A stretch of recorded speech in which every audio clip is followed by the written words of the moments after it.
Here we go. So we can think of the sine, cosine, and tangent of twice an angle as just three formulas, but let's look at one of them. In fact, let's look at cosine. We know that cosine of alpha plus beta is the cosine alpha cosine beta minus sine alpha sine beta. And what happens if alpha and beta are the same angle?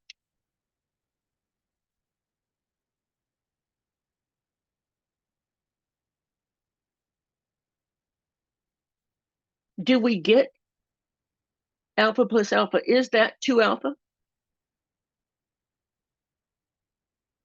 Yes. Okay, groovy. So we have cosine 2 alpha on the left. On the right, we've got cosine alpha times cosine alpha. Well, that's just cosine squared alpha, a minus in the middle. Sine alpha times sine alpha is just sine squared alpha. So that's how we get the first of the three forms of cosine 2 alpha. Why do you think we're going to have three forms, three different ways to write cosine 2 alpha, but only one way to write sine of 2 alpha?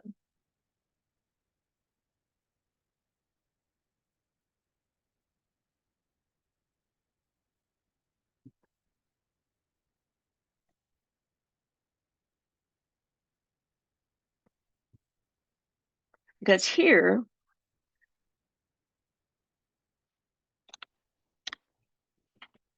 we've got sine alpha plus beta. Well, that was sine alpha cosine beta plus cosine alpha sine beta. But what happens if alpha and beta are the same?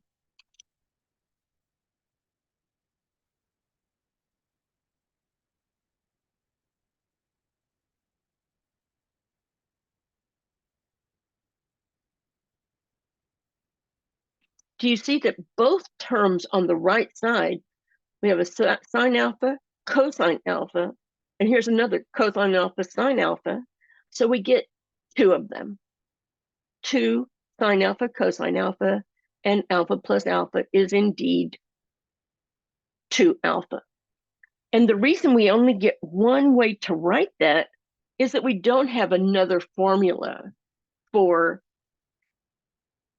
the product of a sine and a cosine.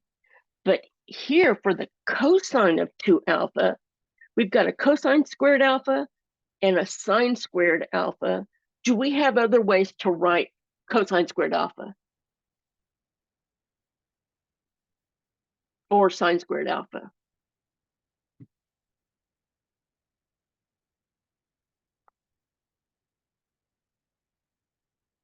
I'm not hearing y'all.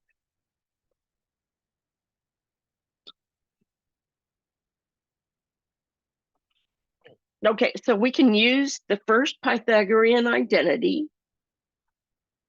We know that cosine squared alpha plus sine squared alpha is 1. I've got that the cosine of 2 alpha is cosine squared alpha minus sine squared alpha. And the way that I'll get the other two forms is first I can replace sine squared alpha with 1 minus cosine squared alpha. So I get cosine squared alpha minus 1 minus cosine squared alpha. And do you see the negative negative is going to give me 2 cosine squares and then minus 1. And then the way that we get the third form is to replace cosine squared alpha with 1 minus sine squared alpha.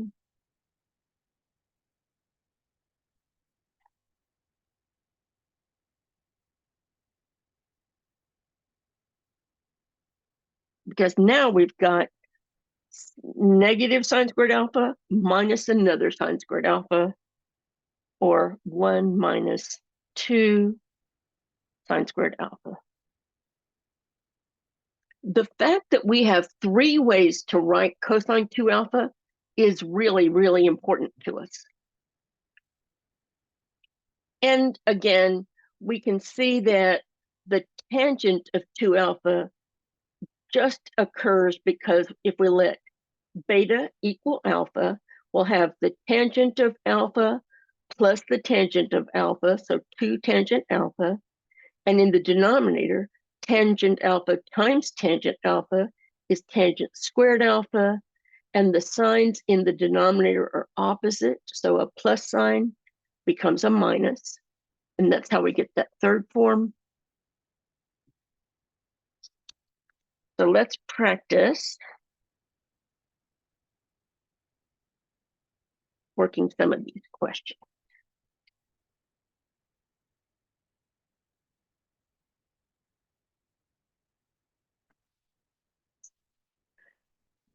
So I want to figure out an exact value for 2 times the tangent of 157.5 degrees divided by 1 minus tangent squared of 157.5. Which of the above formulas am I looking at?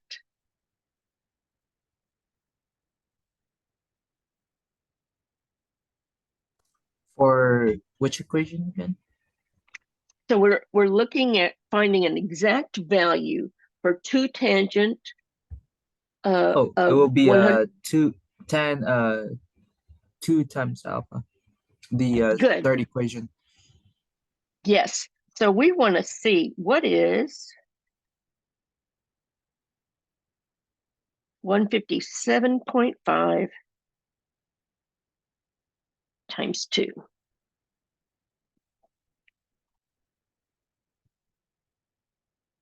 So 5, 11, 3, 315.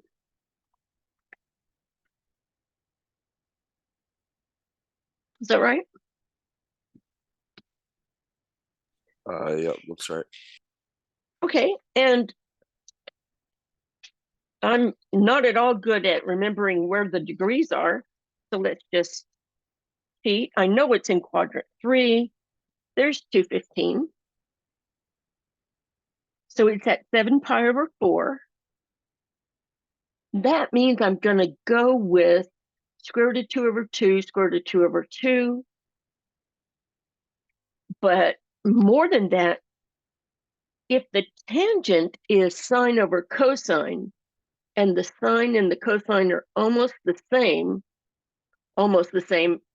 because one is positive and one is negative, what is the tangent of 7 pi over 4?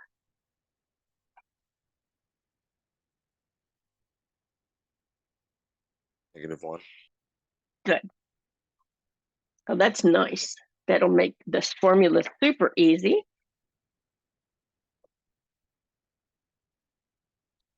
So this whole thing is just equal to the tangent of twice alpha. Well, twice alpha we said was 7 pi over 4. So this whole fraction is just equal to -1. What angle am I going to double to find the exact value of 2 tangent 67.5 degrees divided by 1 minus tangent squared 67.5?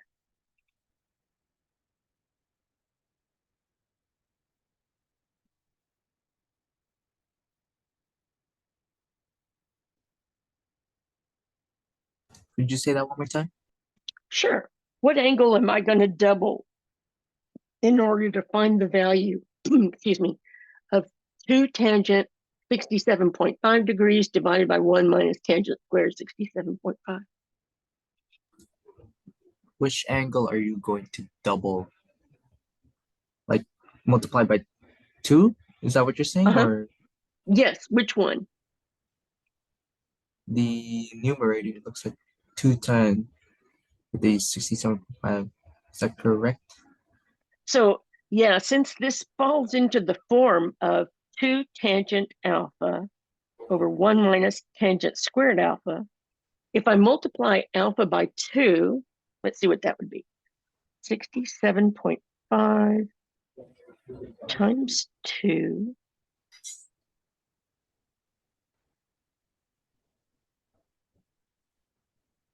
$135?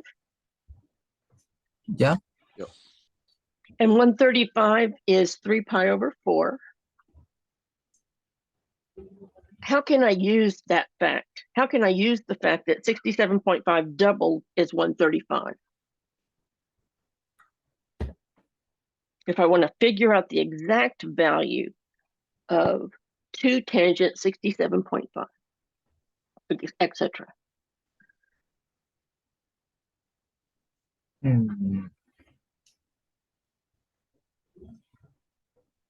How can we find the exact value? So yeah, how does this fact that 67.5 doubled is 135? How can I use that to find the exact value of that fraction? Well, if we write it out, isn't it 135 on the numerator all over like 1 minus? No, because it doesn't, the 2 doesn't travel in. So this entire fraction, if we have 2 tangent of 67.5 degrees divided by 1 minus the tangent squared of 67.5 degrees. Using this formula, I'm starting on the right side and I can go left. This is equal to the tangent of 2 times 67.5 degrees. So this is equal to the tangent of 135 or the tangent of 3 pi over 4. Oh wait, are you trying to say which one is the tangent of 135? So Is that what? why is finding the tangent of 135 degrees an answer to having an exact value of this fraction? Why is that the same?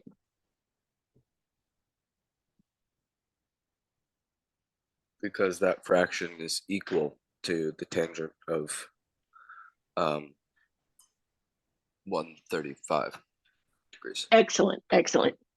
I see. So and what do we know about all of the pi over 4 angles? What do we know about x and y, sine and cosine for all the pi over 4 angles? They're all going to be square root of 2 over 2. Good. In quadrant 2, which is where 3 pi over 4 or 135 lies, are the signs of sine and cosine the same or different? Different. Good. So we're going to get -1. So this whole mess is just equal to -1.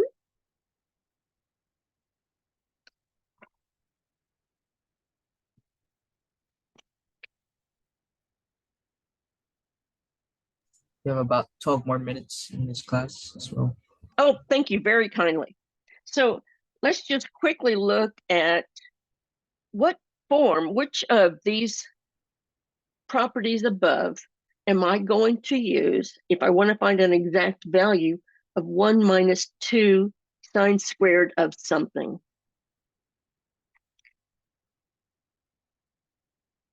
Cosine of 2a.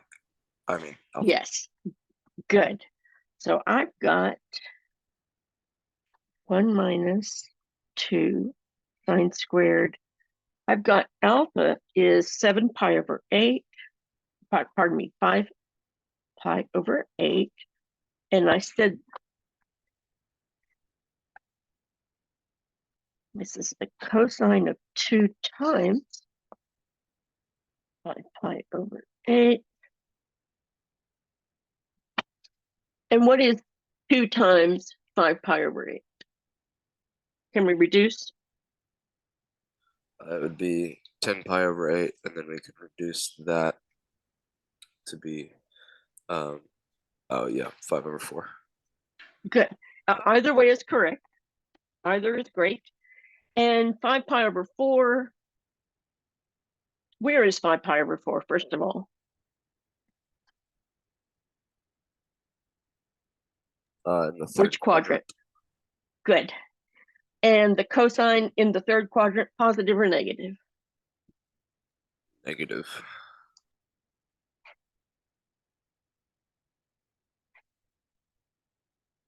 And what is the value?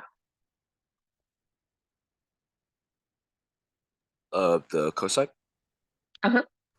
Negative square root 2 over 2. Negative square Beautiful. root 3 over 2. 2, because it's denominator 4. Yes, yes. Okay, great. And just because I want you to keep it in your head that 1 over square root of 2 and square root of 2 over 2 are the same. Let's do one more example and then we'll call it good.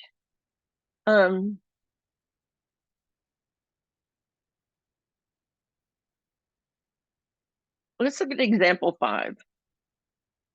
We're given that the sine of alpha is 2 over 5 and that the tangent of alpha is positive. So what quadrant is alpha in if sine is positive and tangent is positive? Quadrant 1. Very good.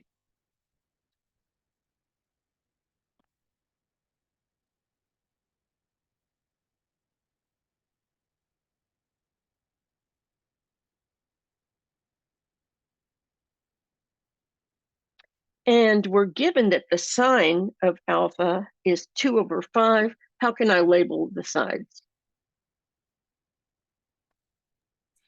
You can label the hypotenuse as 5 and the opposite as 2. Beautiful. And the remaining side?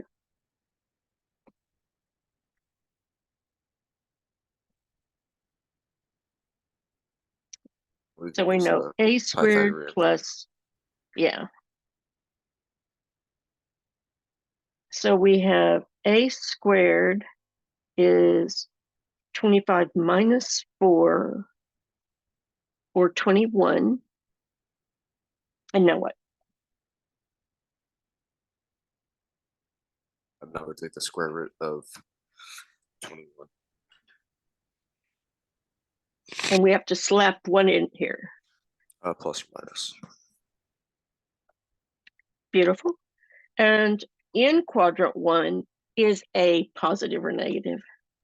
Positive. Gorgeous. And now that we've got all 3 sides of our triangle labeled, is it easy to write down the sine, cosine, and tangent of this alpha? Yep. Yeah, so let's see. We see that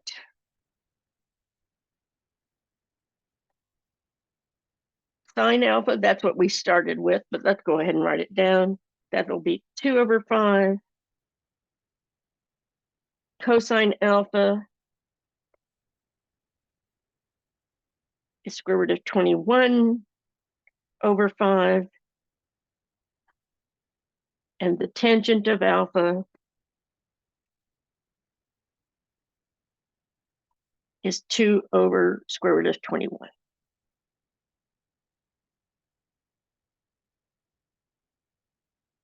let's find the tangent of 2 alpha, because we're wanting to find all three. Tangent of 2 alpha is 2 tan alpha divided by 1 minus tan squared alpha. We said that the tangent of alpha is 2 over square root of 21, 1 minus 2 over square root of 21 all squared. This is fun because this will give us something a little bit different to need to do in order to make this complex fraction become a regular fraction. So in the numerator, I've got 4 divided by the square root of 21. And in the denominator, 1 minus 4 over 21. Now I have 3 different denominators happening. Oh, let's see if this notice. I've got a denominator of square root of 21, a denominator of 1, and a denominator of 21. So what is the least common denominator of square root 21, 1, because this 1 is the same as 1 over 1, and 21?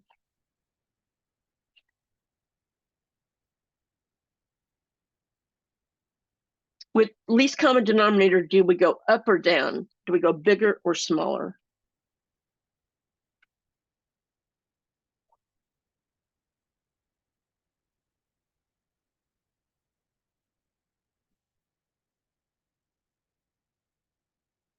Sorry, what was the question? With least common denominator, do we go bigger? Do we choose the biggest of the 3 or the smallest of the 3? The smallest? It's always opposite. So with least common, so we're going to go all the way to 21. And that means we're going to multiply this complex fraction by 21 over 21. And let's see how that goes out. So in the numerator, we'll have 4 over the square root of 21. And I'm going to write this 21 as the square root of 21 squared. Is that also 21? Yes. And now it's easier to see that I've got a common factor. Then I'm multiplying both terms in the denominator by this 21. So I've got 21 times 1 minus 21 times 4 over 21.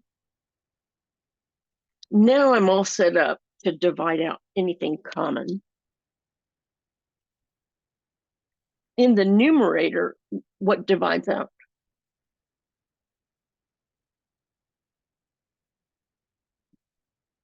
Square root of 21. Good. And in the denominator, it looks like one of the 21s will divide out. We'll have 21 minus 4. Is that right for the denominator? Yep. And we'll have 4 times the square root of 21 in the numerator. 21 minus 4, 17.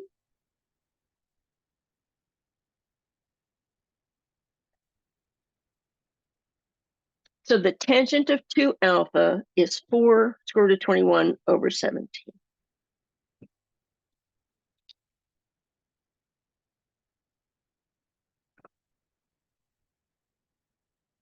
We'll pick up here next time. Let me stop this.